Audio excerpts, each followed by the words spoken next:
Gihisgutan sa unang pagbasa ang gibuhat sa Ginoo sa Israel.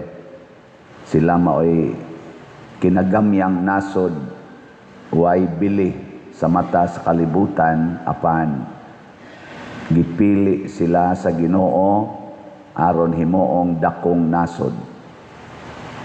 Mao to nga niingon ang Ginoo pinaagi ni Propeta Amos, ako gid mong silutan.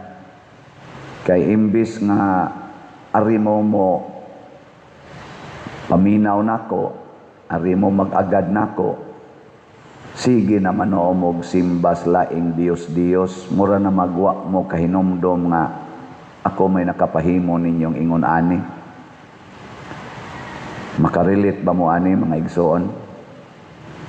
Kita gamay ra gyud kay ta kinsa ra gud ta kaniadto nilingay mong tupad ingna kinsa ra man ka kaniadto. Ingna ba nakahinomdom pa ka kinsa ka kaniadto. Katubang mag-agas lang imong siko no abot nga ri pa dong wa pa kay hapit sinilas adto bang manguha lang ka anang mga bayabas dihasdan ana maglakao pila raman kabuok nato god nga paldo na ang kwarta pagkatao nga inana wow daghan nato labi na kitang aktibo simbahan mga niagi gyud og tumang kalisod mura lang tagwa sa katilingban pero karon naka abot na gyud ta og daghan-daghan nga mga kaayuhan sa kinabuhi niya gipahinumduman sa tas Ginoo pinaagi sa unang pagbasa nga kun wapay Ginoo di gini siya moabot. Doon na ginang gitawag og cause and effect.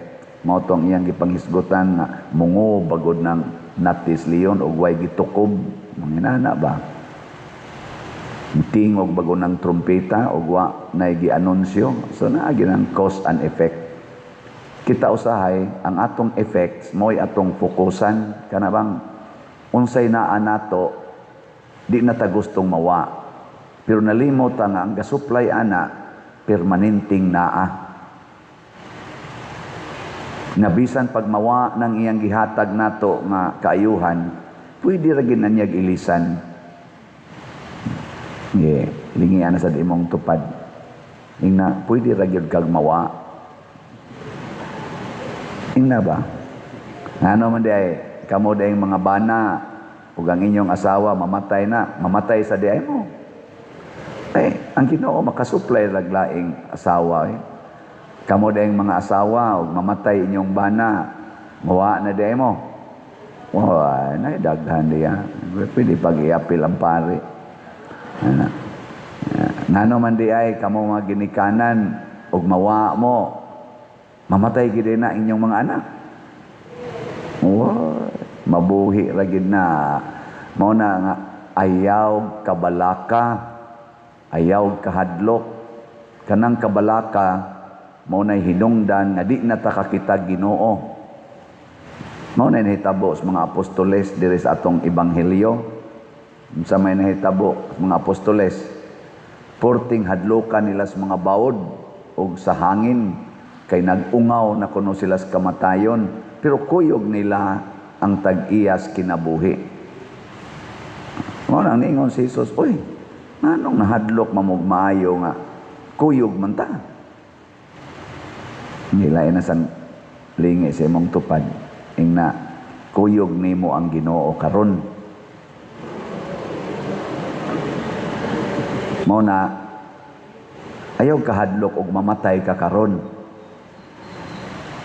Kanang kamatayon nimo karon ug mamatay ka sama atong Sister Florence she rest in peace nga nikuyog pa atong adlaw ya namatay ra sad siya karong atong adlaw niya karong bag-o sad ang iya na sang igsuon she rest in peace kuyog pa sad adtong pagmisa nato sa iyang paglubong karon iglulubong na sad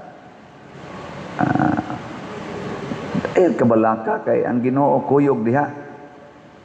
Tarihan ni Bishop Emilio Bataklan nga giduaw pang Bishop Abit ito gahigda mo joke pa unya katapusan na ditong joke naasay nag-order sa to siyang mga mugs ni istorya sa nako gabi ang tag-iya sa Chardel Marketing kana diha sa may si Cap Richard Pindo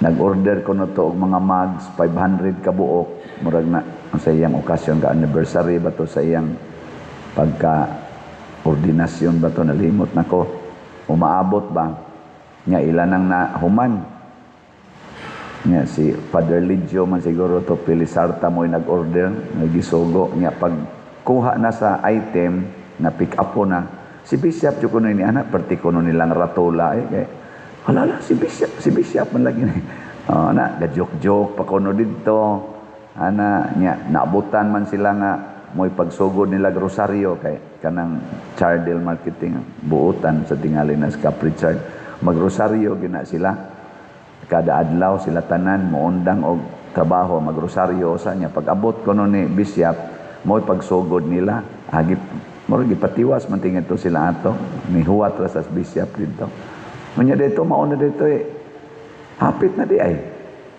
kasi siguro kining nagmisa. Wag kita kasiguro, no?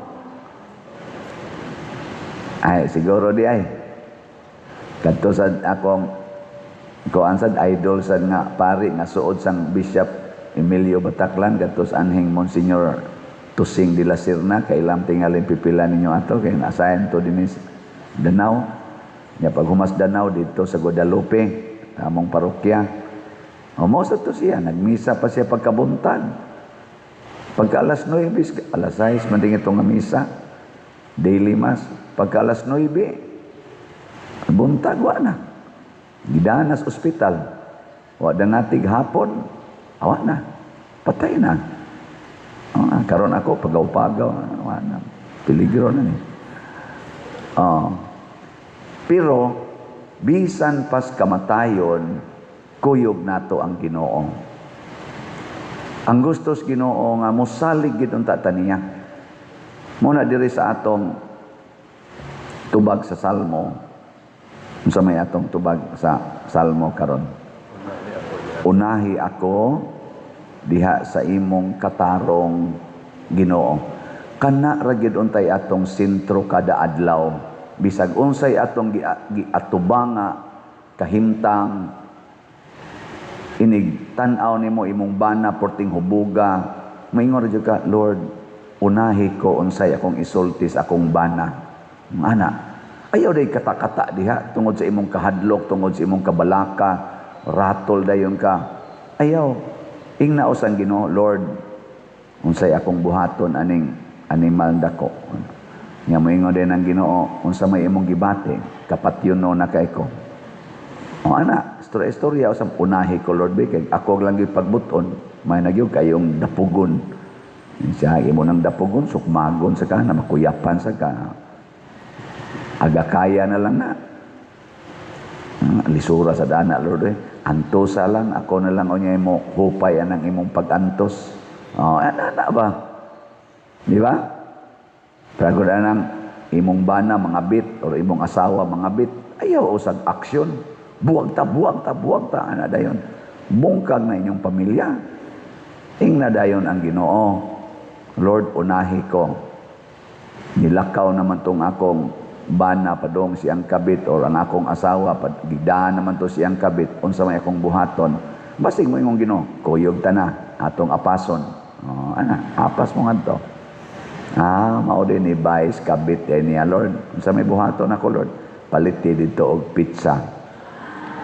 Nga i-deliver deliver niya ingna nga para na sa iyang kabit ayaw lang paila nga asawa ka or ayaw sag paila nga bana ka ingna lang gipadala na para ni kuan ana imo ding ihatag didto di ba ya lakaw dayon ka di ighuman nila dito lingaw-lingaw nasa sila snacks nya okay mo na Na to ada nireklamo na mga yawanon mao na gipasabot sa Ginoo. Na di man mo mag-agad nako nga ako man untay nagpahiluna ninyo giingnan niya mga taga-Israel. Nganong kamo na may magbuot tungod lang kay dili na mo ulipon, tungod lang kay gitagaan na tamog dako nga gahom. Kaya na nakong kuhaon anytime. Matod pas Ginoo. Matod pa diri sa ato ganing salmo kaning unang stanza. Ingon, kay ikaw o Dios dili malipay sa kadautan, ni magpabilin uban kanimo ang daotang tao, ang mapahitason dili makabarog sa imong atubangan. Di gid siya gusto anang kita na mo'y murag maghawd. Muna kini karong niya sa atong nasod, kining ato mga leaders ng mga kawatan kay tanan. Unya di gyud masakpan kay nagkunayb na sila karon. Unya sila pa gyud nga mga gipang-accuse nga na-involve sa trilyon-trilyon na kawat, mao pa gyud magsigir og imong i-impeach ang vice presidente nga na-involve aning millions nga wa pa say klaro. Kana sila di ginakaikya sa matas Ginoo. Nagtuo di ay sila nga ang Pilipinas muarang-arang atong kahimtang pinaagis pag-impeach anang vice presidente nga kunuhay na involved sa 125 million na confidential funds, pero ang nawa nato nga mga trilyon sa flood control, sa education, sa PhilHealth o sa uban pa kadto mga unprogrammed funds dili pangitaon, paningkamutan nga malimtan. Nya malipay na sila kung malimtan kay na-impeach na ang vice presidente, tuloy na ang ating ligaya, wala na'y umaabot nga babag sa atong daan, na ay dakong babag mga buangon ang Ginoo. Dili musugot ang Ginoo nga ang mga dinaog-daog, ang mga kabus nga Pilipinos karon, ang mga Pilipinos karon nga nag-antos sa tumang kalisod, nining mahal kayong palitonon, mahal nga mga kanaganing gasolina, wa na'y hapit trabaho, why klaro na ang sweldo di nakaabot sa panginahanglan. Ang mga estudyante nga naglisod karon sa ilang mga classrooms o sa ilang mga eskwelahan, ang mga masakiton nga nangamatay na lang kay wa na'y supply nga libreng tambal, ultimo gani pagpa-ultrasound, pag x-ray diha sa public hospital, ang masakito na maoy mo palit hastas mga dextrose, hasta gani kunos dagom nga itusok ang masakito na ang pasyente na mo ipapaliton nga otros ang naglisod wa pa gani kaon. Ngano man na kay gikawat ang trillions nga budget diha, billions ni ining mga way kasing-kasing nagtuo gid sila nga human sila makalingkod sa taas kaing posisyon kunuhay sila na'y hawd. Hinaot unta makadungog sila sa giingon ni Propeta Amos, hinumdumig kinsa ra mo kaniadto, purti ninyong suroy-suroy ngadto adtong mga lugar nga kana kunuhay mga sa to laylayan ng ating lipunan. Kasabot ba mo ng laylayan? Kanang laylay sa ato din usahay kanta man na siya na sa laylay nga kanang dahon, kanang mga lisod na lugar, kanang hapit na malarag, ang laylay sa dahon, mao na akong nakatunan. Kana bang mga pobre sa atong katilingban, mga depressed areas, mangadto dayon ang mga kanahang dagko kanang mga kawatan ro nato, mangadto na kusog na ito, donate na silang mga para basketball court, nya butangan des ilangan, nya kana ganing donate na silang karsada, pilarasad ka kilometro, nya usahay ra ba ang katunga ray masiminto or maispalto, nya ibilin nga rough road ang pikas, kay gikurakot na sang pikas, ning saybit sad ang mga kapitan o mga konsihal. Nya human ato dayong butaran, inighuman ana ang kawat left and right sa tibuok nilang termino. Muna arita mo balik sa Ginoo.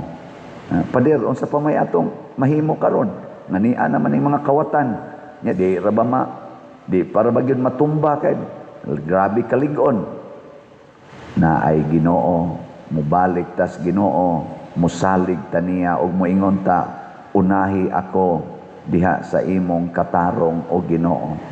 Ang ato sang mga buutan pakaron nga mga politicians naa diha sa executive departments, naa sa legislative departments, naa sa nga nang usa judiciary, mga appointed o elected, naa pa may daghan diha nga mga buutan, naa sa atong military, naa pay daghan dihang mga buutan sa tanan nato mga public servants, naa pa dihay mga buutan, iampo nato nga malig-on sila o moingon unta sad sila, unahi ako Ginoo diha sa imong katarong. Kamo sa dinhis parokya, unsa man say inyong isultis Ginoo karon? Aron dili mo masilutan.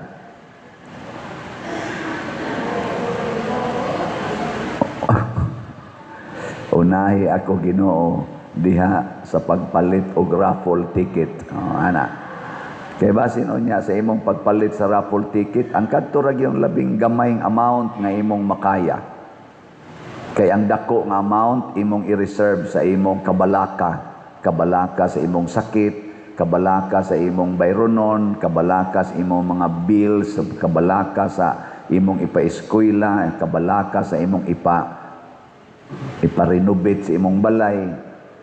Nya mao nang dili na lang ka mo palit og dako-dako nga amount sa raffle tickets. Ayaw ingnang Ginoo, Lord, karong si manaha pila may akong paliton na raffle tickets. Nya moingon ganing Ginoo pagpalit og usa ka stub, ingna Lord 400 ra maning akong makaya. Mao na musugod na kaingon unsa may buhaton ani Lord, basta ako mosunod ra gyud ko nimo. Ibaligya ang imong refrigerator, baligya ang imong TV, ipakapi ng imong motor, ibaligya na niya ug mahali na tanan, hala palita ang raffle tickets para sa simbahan. Nya imo ding paliton, magsige na lang kag lakaw kay wa nam kay motor. Nya palit na lang kag tubig nga bugnaw, ice water dito sa silingan kay wa naman kay refrigerator. Nya palit na lang, kaon na lang sa katong presko nga ganing pagkaon gikas tindahan imong gipalit, luto dayon kay wa naman kay rape nga mapanan. Matuog na sad mog sayo kay wa naman say TV nga sige hagtan-aw. O di after mga 1 month 40 na nimong healthy nya gamay pa kay kag bill. Di ba? Karon kay pag raffle ika may nakadaog sa 500,000. Unsa may imong buhaton? Ayaw dayog aksyon, ingna Ginoo, unahi ko ni naman ning 500,000 unsaon man nako. Base siya inong kasyawa, hala palit og motor, palit og rep, palit og TV na mobalik sa tong imong sakit. Nabitay asawa siya, padir akong gibaligya ang among motor. Nako ngano man gamiton sa kong bana pag sigig sundo sa iyang kabit. Karong wa nay motor, maglakaw na lang iyang banaw sa papagsundo, makita naman. May usahay ka ng motor mo biyan ay hinungdan nga daghan kay dinhing magpabunyag og bata nga way mga kasal. Kanang motor mo nay dako kayrong hinungdan. Sa una nga upan ang motor, jutay ra kay dunay motor, jutay ra sad ang magpabunyag nga way kasal. Karon dali na kayo ngano man pila ra may pag-angkas sa motor nya hunong di anang kasagingan, hunong anang hagunoyan, hunong anang kamanggahan nga nay harag og punuan, mga lubing nga natumba adto man na sila dito mo. Hunong dali ra man kay pagluklok sa motor dito. Ana, igbalik wa na, luspad ng motor. Tungod ana.